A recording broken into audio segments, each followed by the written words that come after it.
Now, how did y'all get into the game? Like y'all, how did y'all get y'all deal? What was the process like for that? Did y'all have to cut a demo? Was y'all shopping it around, or how did that work? Oh no, there was none of that. I mean, even at that time, there was really no labels actually. You can shop your music too. There was only what's the label? Flash, Furious Five, and Sugar Hill. Sugar Hill was out, and Joy was out. But a lot of these rappers were coming out of the Bronx and Harlem.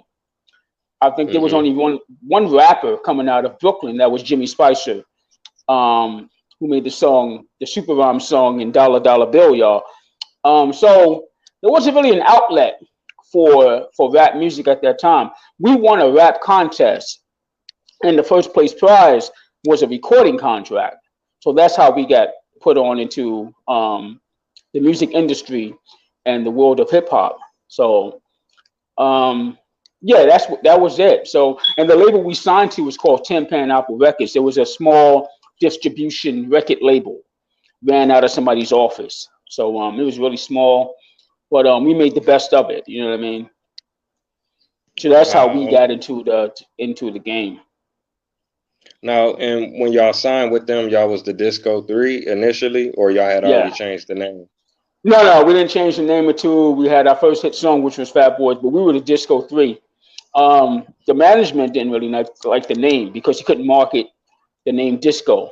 Plus, there was a group by the name of Disco Four, so we was called Disco Three. So we were so naive to think that we can actually just keep the name Disco Three, and there was a Disco Four out.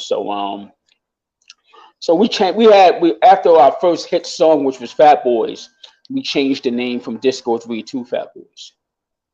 Ah, okay, okay. Now, by Yeah. this time, had the term hip hop been invented yet? Oh yeah.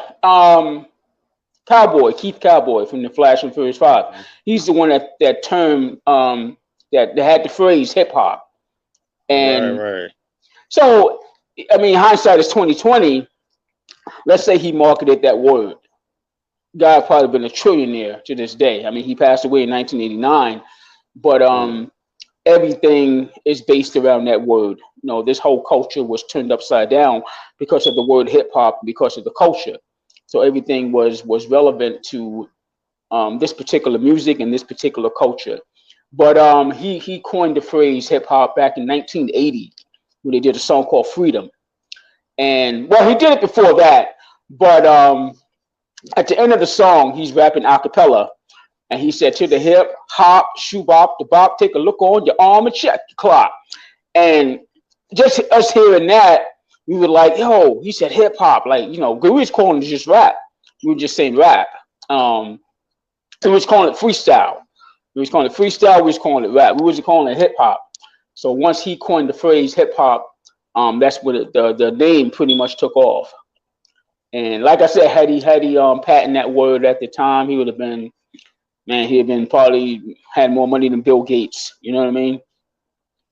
Yeah, man, definitely. Because hip hop is a global thing. I've seen it firsthand. Because I'm in Africa right now. I'm in Cabo Verde, but I've been to almost 70 countries, man. Hip hop is everywhere, Yeah. man. You'd be surprised how much, and they really love like the old school underground hip hop. They have a deep appreciation for it when you go to Europe and Asia and Africa. Right. You people still breakdancing, you b-boying. You know what I'm saying? Yeah.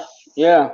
I mean, things move so fast here in the states, in America, that you can breakdancing, and I'm not trying to be disrespectful to breakdancing, but it kind of wore out its welcome. Like by '85, early '86, nobody was even breakdancing anymore. So that Hmm. just goes to show you how quick everything was moving in the hip hop culture. People just stopped breakdancing. Everybody wanted to start rapping because rapping was where the money was at. Hmm. Okay.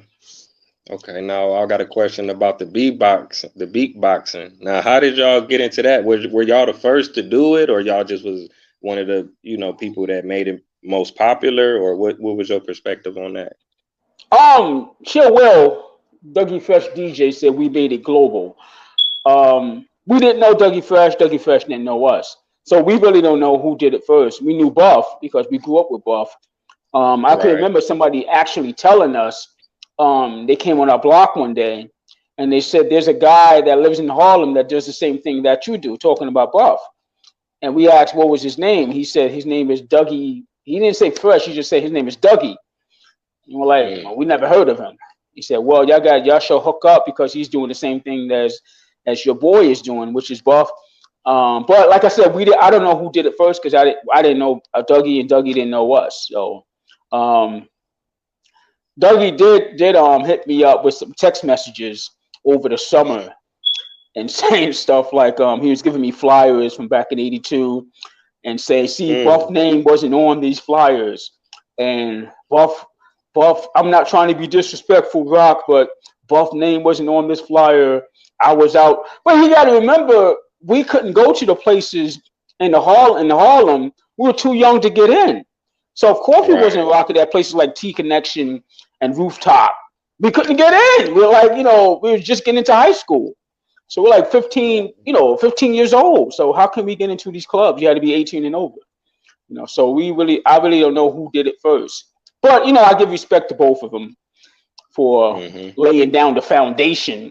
They actually became the 6-part element of hip hop by doing that, along with Bismarck E and, Rozelle and these guys. Oh yeah, definitely, man. Most definitely. One of the best to ever do it.